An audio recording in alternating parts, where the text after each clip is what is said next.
이제 배관의 구경 기준이죠. 아까 말씀드린 것처럼 개통도를 그릴 때 그냥 그리는 것이 아니라 이제 위치와 역할, 세부적인 기준을 화재 안전 기준에 딱 넣으면 사실은요, 이런 문제는 정리가 되는 거죠. 이 마린뉴스 이거 자체를 기준상으로 끄집어내라고 하는 것이 아니라 뭐다? 세부적인 배관의 개통도에 따른 치수를 집어넣는다라고 하는 문제로 해석을 해주시면 됩니다. 또 한 가지는요, 표시등과 표지입니다. 사실 이 문제는 이미 사실 기출의 출제 의미를 갖죠. 5개 소화전을 기준으로 한 표지 기준은요, 이게 점검 실무 15회에 이제 한번 나온 형태입니다. 그죠? 그러니까 이미 나왔다라고 하면 우리가 옥내 소화전에서 뭐다? 표시등이다라고 하는 것과 표지다라고 하는 것을 다시 한번 이야기할 수 있는 거죠. 요 정도 하면 이제 모든 기준, 배관의 낱낱한 기준은 전부 뭐다? 정리가 되겠죠. 그죠? 배관만을 기준으로 하면 요렇게 세 가지만 정리하면 최소한 제어반을 포함하여 표시등이다라고 하는 것이 정리가 될 겁니다. 얘는요, 여러분들 정리된 상태로 보셔야 되죠. 얘가 만약에 화재 안전 기준상에서 이거 끄집어보고 저거 끄집어보고 이거 끄집어서 안 됩니다. 그죠? 아니면 이제 여러분들 개통도를 그릴 때 어떻게 하죠? 같이 집어넣는 거죠. 이게 어떤 포지션에 따른 뭐다? 표지다. 펌프의 흡입축이고 펌프의 투출축이고, 그죠? 표지고, 다만 배관만 있는 것이 아니라 감시 제어반과 동력 제어반, 단자까지를 포함한 표지다라고 하는 것을 낱낱이 그릴 때 얘가 쉽게 정리되는 거죠. 그리고 이렇게 그리면 또 말로 쓰는 것보다 뭐가 훨씬 더 유리하죠? 화재 안전 기준 자체를 퍼펙트하게 쓰지 못하면 저는 그림 그리는 것도 괜찮다라고 봅니다. 그죠? 물론 최후의 수단이야. 다만 그림도, 그죠? 절제된 것을 기준으로 그려주시는 게 좋다. 근데 그림은 어떻게 된다? 되게 훈련된 표현입니다. 사실은.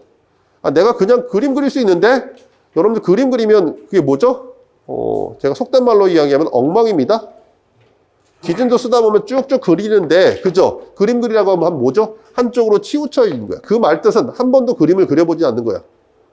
그림도 되게 훈련되는 거거든. 한쪽에다 딱 놓고 그림을 그려보는 거야. 어느 정도, 그죠? 특별하게 어떤 개통도 전체를 그리지 않는 거다라고 하면 저희는요, 딱 4줄 또는 5줄을 가지고 이미 그려놓습니다. 좌우 치수 딱 맞춰서. 그죠? 그래야지만 뭐다? 답안지가 이쁩니다. 얼렁뚱땅 그리는 거 아니고요. 훈련된 상태에서 모두 프로그래밍 되어 있는 겁니다. 제가 말씀드렸죠. 여러분들 선택은 공부로 승부를 걸 거냐, 답안지로 승부를 걸 거냐, 이것도 방법이다라고 하는 거죠. 훈련되어 있어야 되는 거야. 어설픈 실력은요, 실력이 아니라니까요. 그냥 운이야. 이걸 착각해. 그죠? 저한테 지금이라도 만약에 둘 중에 하나 버리라고 하면 제가 뭘 버리죠? 전 장담하건대 기술사 버립니다. 여러분들 실제 힘든 힘든 공부를 하는 거예요. 그 어떤 공부보다 제가 자신있게 말씀드리는데 이 공부가 어렵다니까요. 왜? 일단 출제위원이 개떡같지 않습니까? 문제가 개떡같다니까요. 여러분들 선택의 여지가 없어. 문제의 완성도는요, 떨어집니다. 그죠? 근데 그 조건이 최소한 뭐다? 동등하다라고 보는 거죠. 그러니까 누가 더 이 문제라고 하는 것을 좀 더 심층 있게 분석하느냐에 따라서 많이 틀려질 수가 있어요. 특히 점검은 그게 좌우가 됩니다. 그래서 개인적으로 저는 점검이 결국 제가 두 가지의 단어로 워딩으로 정리하면 암기와 이해라고 하면 저는 뭐라고 보느냐? 얘를 박죠. 많은 분들은 암기를 뭐라고 하죠? 점검이라고 하고, 그죠? 설계를 이해라고 하는데 저는 뭐라고 보냐? 저는 이게 아니라고 봅니다. 이해는 뭐죠? 점검인 거고요. 암기는 뭐죠? 암기는 설계입니다. 문제 자체를 식을 가지고 조건을 완벽하게 메모리 시켜 놓습니다. 그래서 출제위원이 뭘 물어보는 것은 그 조건이 빠져 있는 거니까 그 조건을 명확하게 여러분들이 기준을 가지고 정리하는 거죠.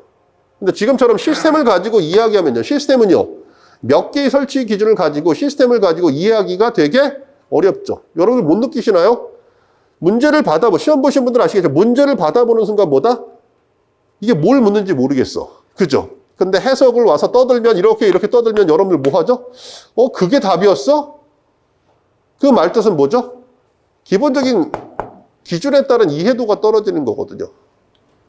그러니까 이 문제를 실제 경험해 보신 분들은 여러분들 공부의 방향성을 좀 더 바꾸셔야 됩니다. 여러분들 기준을 몇 개 몰라서 떨어진 것이 아니라 사실은요, 정확하게 기준이 안고 있는 그 기준의 의미를 못 풀어내니까 내가 알고 있음에도 불구하고 뭐다? 답을 못 써서, 그죠? 힘들어지는 거죠.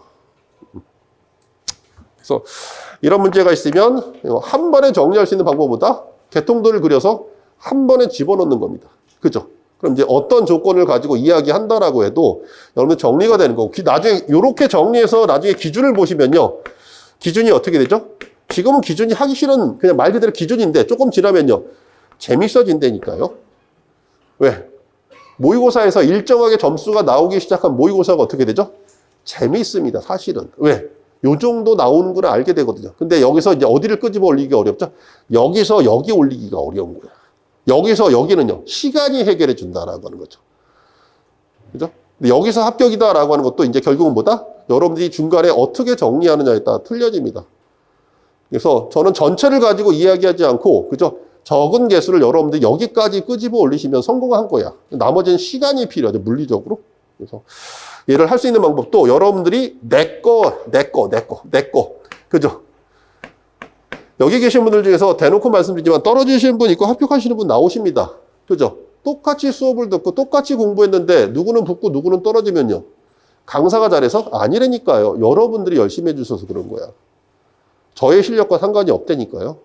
그래서 항상 이 고민을 해주셔야 됩니다. 이 고민. 공부하는 데 있어서 항상 그 고민. 현장 나가셔도 그 고민을 해주시면 여러분들 관리사 하는데 전혀 어려움이 없고요. 순간 이거 내려놓으면 어떻게 되죠? 내려놓으면 되게 힘들어지는 거죠. 이렇게 보시면 될 것 같아요. 요거 그림을 기준으로 기준을 맥스해서 이해를 높여주실 부탁을 드립니다. 그래서 이제 아까 나왔던 물올림 장치 한번 나왔고요. 개통도 우리가 세 개의 유속이 나오죠. 하나는 이제 펌프에 즉 옥내 소화전의 토출축 유속이다라고 해서 4, 스프링클러로 넘어가면 가지배관에서 6, 기타 나머지 10이 나오고, 그다음에 이제 아까 가지배관 어떨 타입일 때? 호스릴일 때, 그냥 소화전일 때, 또 연결 송승한 설비가 붙으면 또 뭐죠? 배관의 구경이 틀려지죠. 그러니까 얘를 하나로 쓰느냐 둘로 쓰느냐에 따라 틀려지죠. 아까 제가 자동 소화 장치로 뭐라고 했습니까? 설치 대상을 이야기할 때 기준은 가스 분말 고체 에어로졸의 캐비넷이라고 부르지만 실제 기준은 뭐다? 가스에 따라, 분말에 따라, 고체 에어로졸에 따라, 캐비넷에 따라 틀려지는 것 같은 거죠. 그러니까 내가 필요로 하면 이렇게 넓힐 수도 있고 내가 필요로 하면 되게 좁게 만들 수도 있는 겁니다. 그죠? 이렇게 나오면 되게 황당스럽죠. 왜? 몇 개를 쓰라고 하는 거야? 앞쪽에 보셨던 건 배관은 제가 7개를 쓰라고 했습니다. 얘는 적절한 게 몇 개죠? 모르죠. 그러니까 너무 무리하게 하실 필요는 없다. 그래서 여러분들이 그 기준 정도로만 봐주시면 될 것 같고요. 표시등과 표지 기준도 마찬가지입니다. 뭐 기준은 화재 안전 기준 전체를 포함하고 있기 때문에 뭐 내연기관에 따른 기동, 또 방수구의 위치 표시 등, 또 옥내 소화전의 위치 표시 등, 가압송수 장치의 기동 표시 등, 그렇죠? 감시 제어반에 있어서 두 가지죠. 펌프의 작동 여부 또는 저수위, 저수조 또는 물올림 탱크에 따른 표시 등 이렇게 봐주시면 될 것 같습니다. 나머지는 뭐죠? 모르겠다라고 보시면 될 것 같습니다. 기준 자체를 완벽하게 하려고 하지 마시고 이건 복합적인 기준이기 때문에 표시 등의 방점을 찍어서 정리해 주시면 될 것 같고요. 표지도 마찬가지입니다. 이걸 이렇게 하는 것이 아니라 뭐죠? 이렇게 끌고 가는 거죠. 그러니까 수조를 기준으로 하면 수조의 뭐죠? 흡수구라고 하는 표현. 펌프를 기준으로 해서 펌프, 가압송수 장치에 따른 뭐죠? 표지라고 하는 거. 펌프의 토출축이다라고 하는 거 표지. 그죠?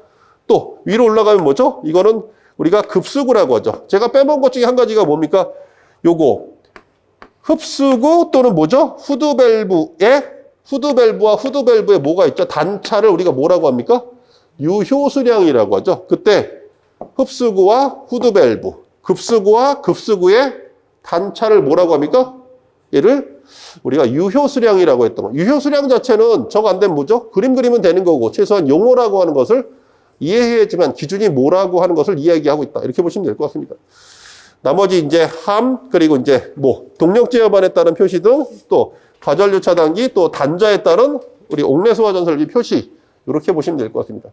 이게 왜 중요할까요? 현장에서는 이게 중요합니다. 왜죠? 왜 중요할까요? 외관 점검이죠. 현장에서 기능 점검은 쉽지가 않습니다. 그러니까 이렇게 타임스퀘어 가가지고 제가 제연 설비 점검하려고 하는데 점검하겠습니다라고 그 소방서에 누가 온다라고 해도 그거 두들겨 말리죠. 그죠? 왜? 경제적인 피해가 가거든요. 그럼 이분들 대충 와서 보는 게 뭐죠? 외관 점검하거든요. 외관 점검은 또 거짓말을 못해. 왜? 갑자기 그 건물의 공사를 진행해서 없던 게 있어지고 있던 게 없어지나요? 아니죠. 그럼 우리는 항상 거기 뭐가 들어가죠? 그죠. 저희들의 책임이다라고 하는 문제가 들어가기 때문에 외관 점검과 관련된 것은 철저하게 보셔야 됩니다. 기능은 뭐라고 합니까? 내가 할 때 됐는데 너님이 할 때 안 되잖아. 그죠? 끝까지 우깁니다. 물론 상황을 봐서 우기는 거지. 실제 그렇다라고 하면 실제 그런 경우도 있어. 그죠? 예전에 세월호 점검, 세월호였나요? 그런 것 같네요. 그때 이제 방화 셔터를 가지고 점검을 했는데, 그죠? 저희 현장에 방화 셔터가 거의 한 200개 있거든요. 소방관들 와서 무작위로 막 눌러봅니다. 되네, 안 되네. 그죠? 그 중에 죄수 없이 안 되는 게 나오거든요. 근데 그게 되게 웃기거든요. 예를 들어서 에스컬레이터의 주변이다. 판이 몇 판? 기둥이 이렇게 4개씩 있습니다. 하나, 둘, 셋, 넷, 다섯, 여섯, 일곱, 여덟이야. 그럼 연동제역이 6개씩 2개가 물리거든요. 그럼 이걸 수동으로 하나씩 내버리는 거야. 하나가 안 돼. 그죠? 이거는 200개씩 방하셨다가 되면, 그죠? 그 중에 한두 개는 작동이 안 되는 것을 해본 사람은 일반적이라고 해. 이걸 모르는 사람은요, 뭐라고 하죠? 관리소홀이라고 하죠. 이런 것들을 매번 이야기한다라고 하는 거죠. 근데 내가 해봤는데, 며칠 전에 진짜 내가 해봤어. 근데 진짜 소방관이어서 눌렀는데 안 되는 거야. 그죠? 내가 진짜 며칠 전에 했는데. 그렇게 되면요, 정확하게 이야기해야 되는 거죠. 기능은 어쨌건 이런 문제가 있어. 근데 외관은요, 이게 안 되죠. 왜? 보이잖아. 하다못해 자국이라도 보이잖아.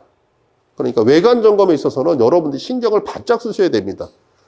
그죠? 이렇게 표지 기준 떨어졌다. 최소한 떨어진 흔적이라고 있으면, 그죠? 여러분들 책임이 빠지는 거야. 소방이 이 부분에서 좀 해결해야 될 문제가 맞는데, 어쨌건 이런 것들은 잘 보시면 될 것 같고요.